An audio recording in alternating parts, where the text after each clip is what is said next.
En el siguiente video se dará explicación del diseño de un intercambiador de calor de tubo y carcasa.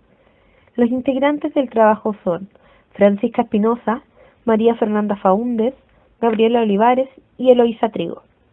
El problema que se plantea es calentar 500 litros por minuto de ácido acético, desde una temperatura de 20 grados Celsius hasta 80 grados Celsius, por medio de un fluido caliente, el que será agua a 90 grados Celsius. El siguiente esquema simula lo planteado en el problema anterior, donde el color verde indica el lugar por el que circulará el ácido acético, o sea, por el interior de los tubos, mientras que el agua lo hará por el lado de la carcasa, representada de color celeste. Es apreciable que los fluidos ingresarán por lados opuestos, es decir, en contracorriente. El ácido acético, que es el que se requiere calentar, ingresará a temperatura de 20 grados Celsius y saldrá a 80, mientras que la temperatura de entrada del agua será de 90 grados Celsius y saldrá a una temperatura estimada de 40 grados. Comenzando con el diseño de nuestro intercambiador, tenemos la configuración de los tubos internos, por donde circulará el ácido acético. Como se dijo anteriormente, la temperatura de entrada es de 20 grados Celsius, lo que equivale a 68 grados Fahrenheit. La temperatura de salida del ácido es de 80 grados Celsius, lo que es igual a 176 grados Fahrenheit. Esta conversión se hizo mediante la fórmula en la cual los grados Celsius se multiplican por 1,8 y se suman 32. Tc es la temperatura calórica, la cual se obtiene mediante el promedio de la temperatura de entrada y salida del fluido. El diámetro interno de los tubos será de 0,56 pulgadas, lo cual equivale a 0,046 pie, mediante la conversión de la división de las pulgadas por 12. La capacidad calorífica Cp será de 0,52 BTU libra fuerza. K, que es la conductividad térmica, será de 0,099 BTU pie grados Fahrenheit. La viscosidad de 0,85 centipoise, lo cual, para pasarlo a las unidades que estaremos trabajando, será esta viscosidad multiplicada por 242, lo que equivale a 2,057 libras partido por pie por hora. La gravedad específica es igual a 1,05, lo cual, si lo multiplicamos por 62,34, obtendremos la densidad del fluido, que sería igual a 65,45 libras partido pie cúbico. Cabe señalar que estos datos fueron obtenidos de tablas del libro Chem, en el cual se buscan de acuerdo a la temperatura calórica del fluido. Cálculos para el ácido acético. Se conoce el flujo volumétrico que va por el interior de los tubos, lo que equivale a 500 litros partido por minuto, y se desea convertirlo a las unidades de pie cúbico partido hora. Para esto se multiplica por 60 minutos, que equivale a una hora, y se divide por 28,32 litros, lo que es equivalente a un pie cúbico. Con el flujo volumétrico es posible conocer el flujo másico, el cual es el flujo volumétrico dividido la densidad, dando un resultado de 69.340,04 libra hora.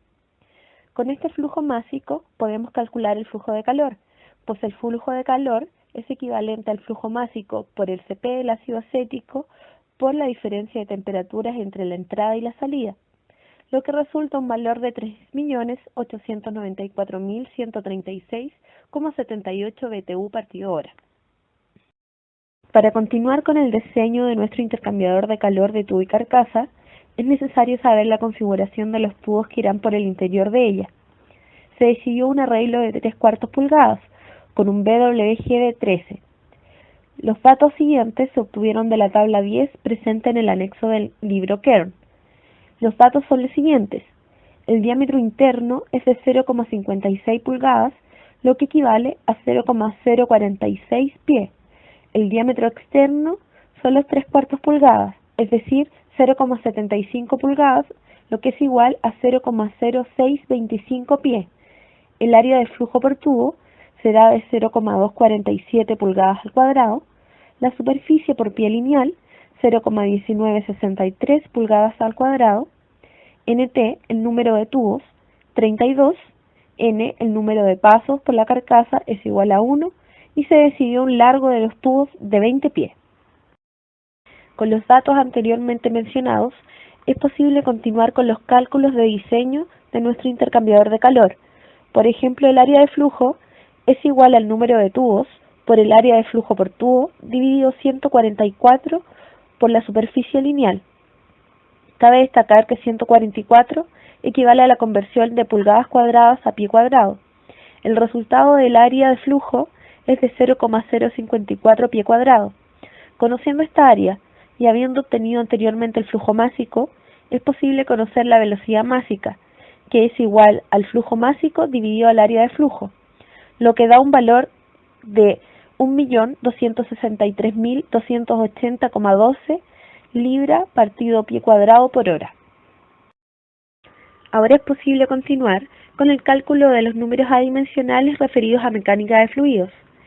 El Reynolds es equivalente al diámetro interno de los tubos por la velocidad másica del fluido dividido la viscosidad del fluido, es decir, del ácido acético. El resultado del Reynolds es 28.659,73, lo que equivale a un régimen turbulento. El número de Prandtl es igual a la capacidad calorífica por la viscosidad partido la conductividad térmica del fluido. Esta multiplicación dará un resultado de 10,71 para este número adimensional. Los números adimensionales ya calculados no servirán para determinar los coeficientes de película para estos tubos.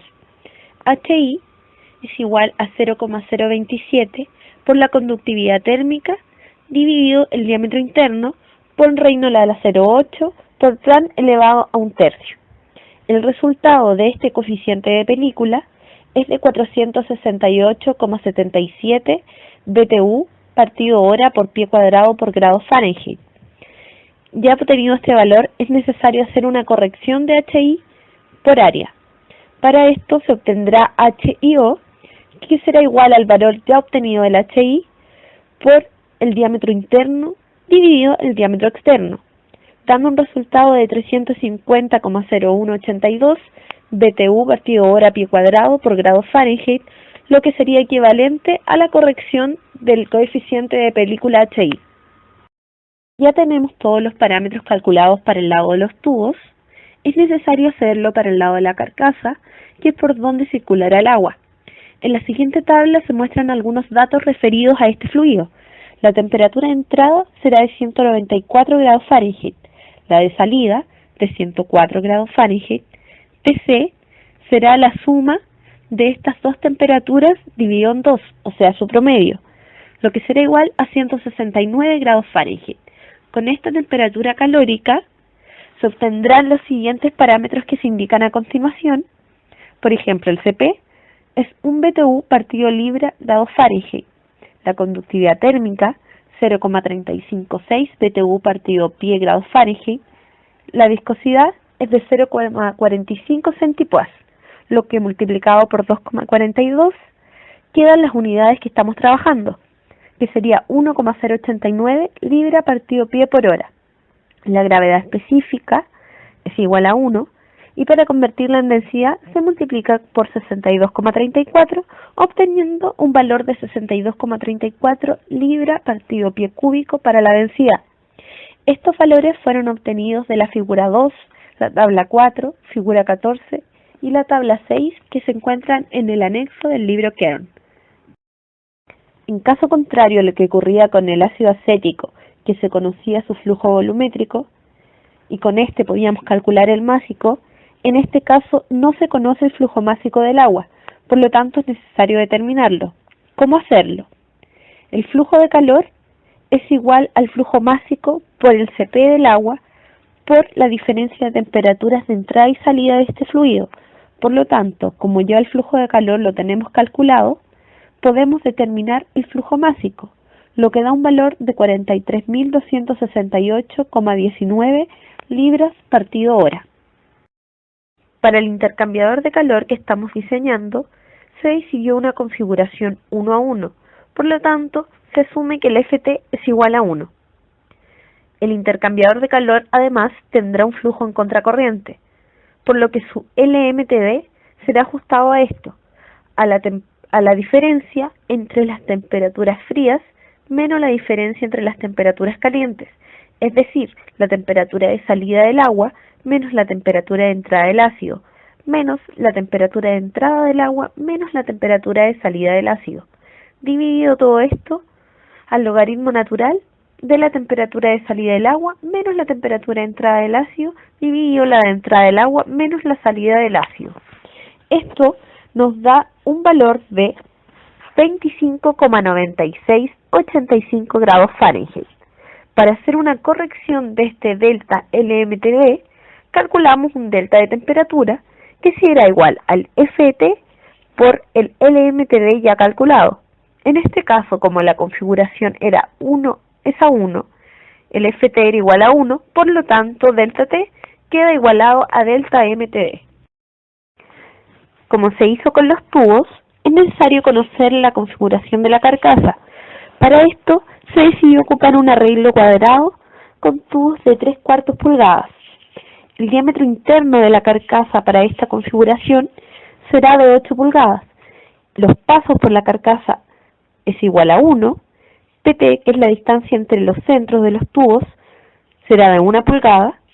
C', que es el espaciado, equivale a PT menos el diámetro externo de los tubos internos, y esto es igual a 0,25 pulgadas.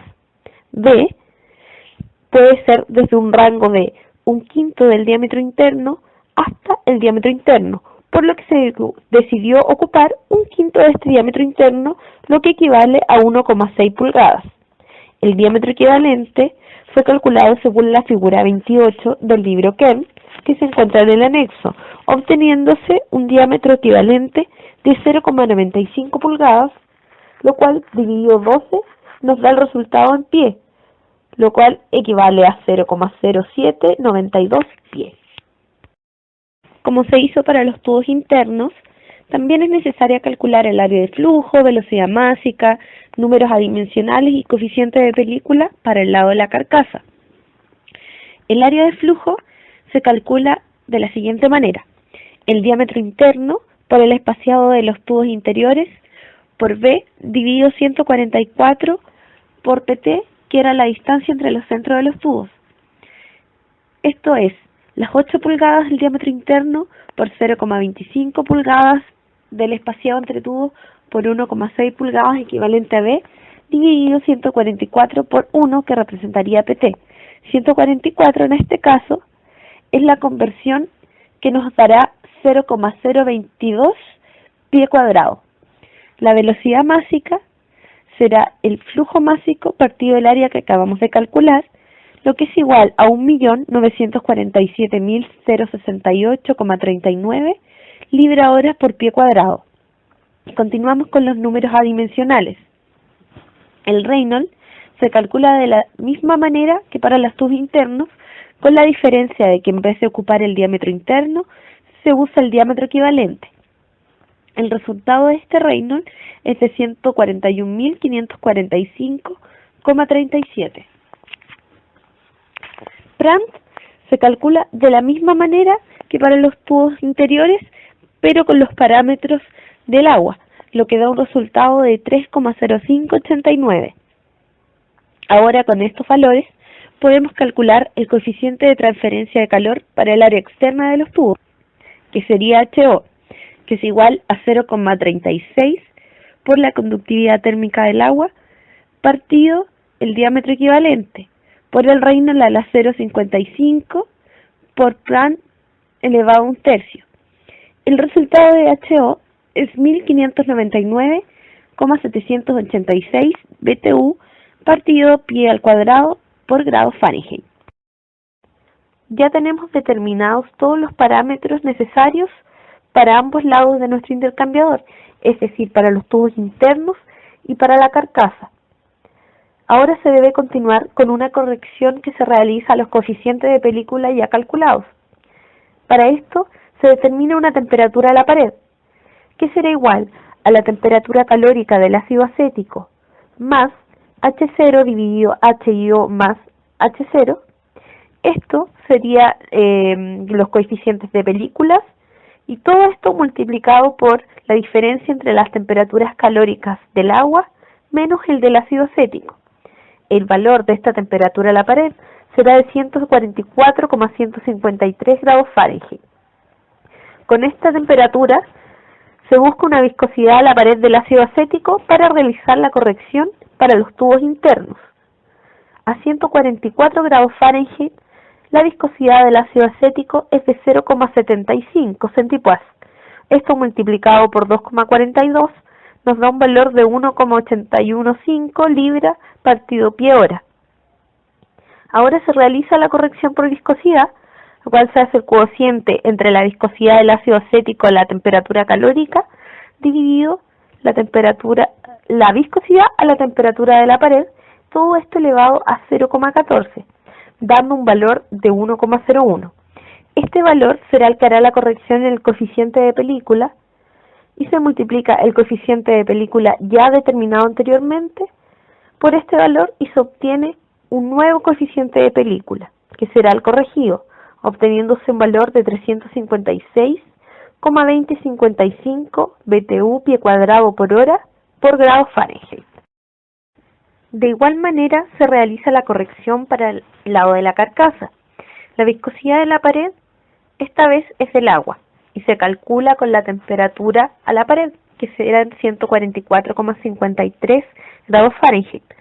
Esto da una viscosidad de 0,5 centipoise, lo que equivale a 1,21 libras partido pie por hora. El factor de corrección sería igual a 0,9854 y la corrección por viscosidad se realiza multiplicando el coeficiente de película HO obtenido anteriormente por este factor de corrección, lo que equivale a 1439,87. Ahora, como ya tenemos los coeficientes corregidos, podemos calcular lo que sigue, que es el coeficiente global limpio. Este coeficiente será el coeficiente de película HIO por HI dividido HO', que son los corregidos, estos son todos los corregidos, más HI. Esto equivale a 87,4891. Luego podemos obtener el área de transferencia de calor, que sería la superficie por pie lineal por el largo de los tubos por el número de tubos, lo que da 125,632 pie cuadrado. Ahora podemos calcular el coeficiente sucio, que será el flujo de calor dividido el área que acabamos de obtener, que es el área de transferencia de calor, por el delta T. Este delta T, cabe recordar que es el corregido por el factor Ft, que en este caso Ft era 1, por lo tanto sería el valor de LMTB. Esto da un resultado de 1193,61 BTU partido hora grados Fahrenheit por pie cuadrado. Ya teniendo estos valores de los coeficientes, podemos obtener el factor de obstrucción y saber si nuestro intercambiador de calor dio resultado y si el diseño es eficiente. Por lo tanto, el factor de obstrucción, que es RD, será el coeficiente sucio menos el limpio dividido el sucio por el limpio. Esto da un valor de 0,0106. Necesitábamos un valor que fuera superior a 0,002. Por lo tanto, nuestro valor sí cumple con esta condición. Y ahora podemos continuar con el cálculo de caídas de presión. Procedemos a calcular las caídas de presión. Estas deben ser calculadas para la coraza, o también conocida como carcasa, como para los tubos internos. Comenzando por la caída de presión de la coraza, que es por donde circula el agua, debemos tener el número de Reynolds. Este número de Reynolds era el que habíamos calculado anteriormente para el agua. Con este Reynolds podemos leer F, que es el factor de Fanning o factor de fricción, desde la figura 29. Este valor será de 0,0013. Ahora podemos calcular N más 1, pues la fórmula es 12 por L, que es el largo de los tubos, dividido B. Entonces N más 1 será igual a 150. Seguimos con la caída de presión, en cual en la pantalla se ve la fórmula, en que F es el factor de fricción, G es la velocidad másica, de I el diámetro interno de la carcasa D, el diámetro equivalente de la carcasa. S, la gravedad específica.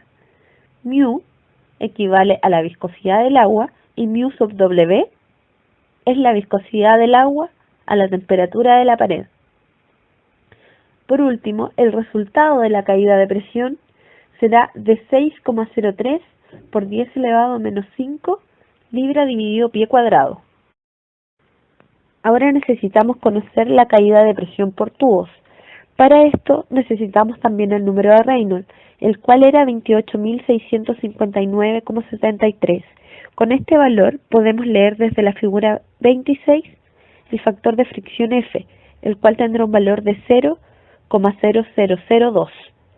Calculando delta P1, en el cual la fórmula incluye F, que es el factor de fricción, G, la velocidad másica, L, el largo de los tubos, N, el número de pasos, DI, el diámetro interno de los tubos, S, la gravedad específica, mu, la viscosidad del fluido que va por los tubos, o sea, el ácido acético, y mu W, la viscosidad de este mismo fluido a la temperatura de la pared. El valor que nos da de delta P1 es de 0,00554 libras partido pie cuadrado. Luego calculamos una velocidad. Esta velocidad será igual al flujo másico dividido la densidad por el área de flujo por tubo. El resultado de esta velocidad será 4.288,75 libras partido pie cuadrado. Ahora podemos calcular delta P2, donde N es el número de pasos, D es la velocidad, S la gravedad específica y G minúscula es la aceleración de gravedad por 144. Ahora tenemos que delta P2 tendrá un valor de 0,0381 libra pie cuadrado. Cabe destacar que la aceleración de gravedad también se puede ver desde una figura del anexo del libro Kent. Ahora, la caída de presión total será la suma de delta P1 más delta P2, o sea, 0,0554 más 0,0381 libra pie cuadrado, lo que da un valor final de 0,046 libra dividido pie cuadrado. Debemos decir que las caídas de presión deberían ser menores a 10 libras dividido pie cuadrado. Por lo tanto, nuestro intercambiador de calor y su diseño ha sido eficiente.